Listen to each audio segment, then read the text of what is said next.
distinguished audience. It gives me a great pleasure to be with you here in Kurt's event and to share a few thoughts. I will not be more than 10 minutes, definitely. I have no presentation as such. I'm just going to make a few points on this subject. Sorry, lost my.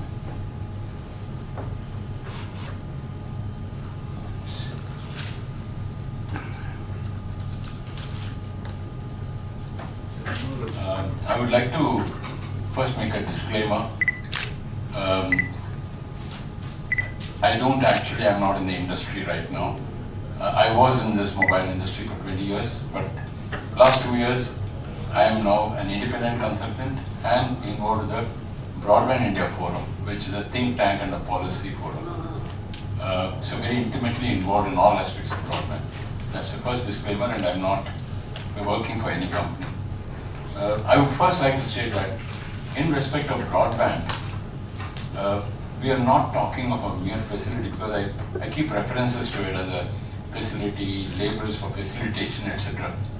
My fundamental belief is that it is not a facility, it's a prime utility. This day and age, it is accepted that we cannot live without broadband, and it is a prime utility. Like the chairman TRI said, 1.4% GDP growth comes from every 10% increase in penetration.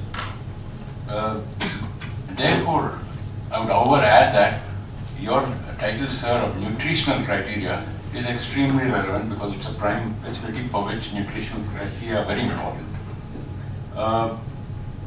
I believe that in this aspect of labeling, we are talking of transparency. The key requirement is transparency in relation to end users. And as all would agree in this age, transparency is a primary weapon for safeguarding the open internet. When we talk of broadband, when we talk of labeling, you are bound to get into issues of net neutrality. It keeps coming in various forms, and we have to recognize that while we address this problem of labeling. We'll have to see that in this aspect of labeling, we not only talk about traffic management, disclosures around traffic management, about data caps, about speeds, and point of sale requirements. All of these are very important, and I hope that the committee which is looking into it would place adequate emphasis on that. However, I wish to state, and here I respectfully have a slightly different view to Dr. Seth, who made the presentation just now. The situation today, if you talk from a consumer point of view, is that there is an overload of information. I don't want to go to the TRI website and see such a clutter of information. As a common consumer, many of you would not be able to make any sense of it. And I think the need is that information has to be tailored to suit the specific end requirements. Whether the specific information is required for the end user internet community at large or for the edge providers. Because edge providers also nowadays come in as quasi-consumers, and there are different points of view, commercial points of view. So we have to recognize that there is a difference, and we have to see that information is provided in a tailored form to suit the end user requirement. Therefore, what I would stress on is not just transparency, but meaningful transparency. Transparency which does not feature an overload of data which only confuses and confounds the general public. Too much information can be definitely counterproductive, and we've got examples of that before us. I know of Ofcom experience, even way back in 2013, a very advanced country, advanced economy, much into mobile and broadband before us. Even they had a lot of disclosure requirements, transparency requirements, which the service providers there faithfully met.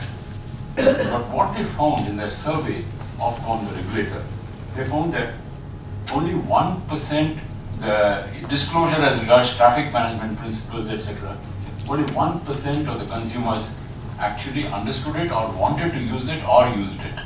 So there was a very deplorable state of affairs which opened their eyes on the need to make meaningful information available for labels. And I'm talking of internet broadband labeling. when we talk of broadband, I said net neutrality issues have to be recognized in the labeling. You also have to recognize privacy issues. And many things are being talked about under privacy issues which may not be relevant. For example, a couple of days ago I read about Aadhaar. Much is being made about privacy breach there, which is a very, people forget that what are the alternative systems available, how much more robust Aadhaar is, how it takes minimal information, and so the people can be confusing if you do not get to the real roots. And that's why I think in this area, principle-based regulation is most important. We cannot just make ad hoc practices because people may not understand it, and also we need to apply the principles of transparency, openness, non-discrimination, and interoperability very, very carefully. I can give some examples of this also. I'll come to that.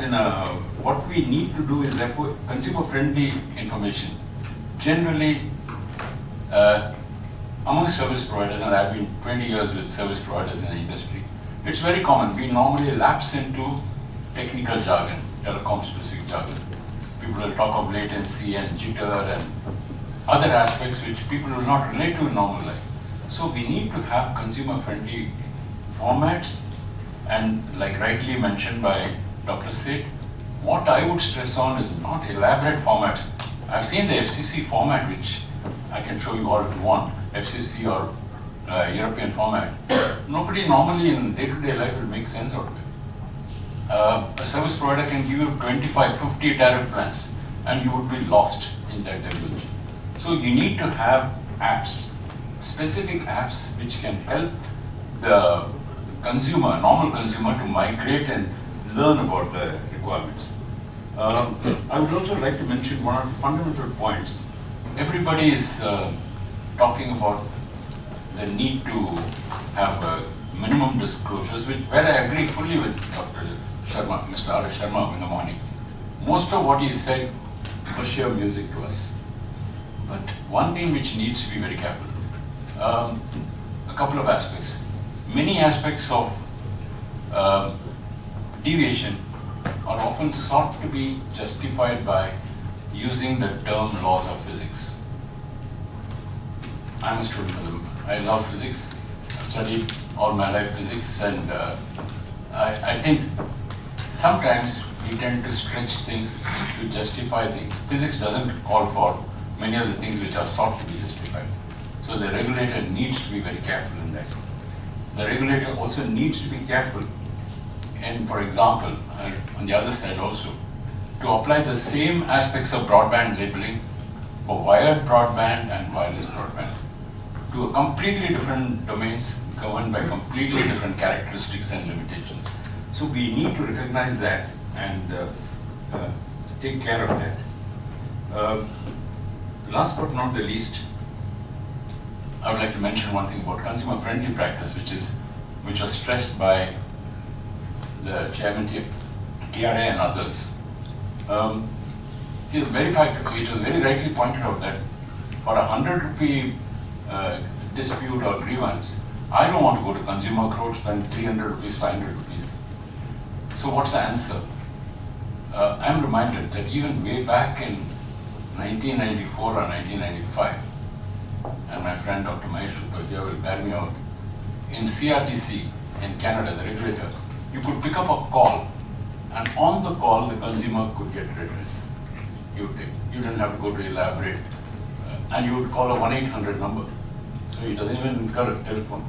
We need, particularly in India, to set up systems like that.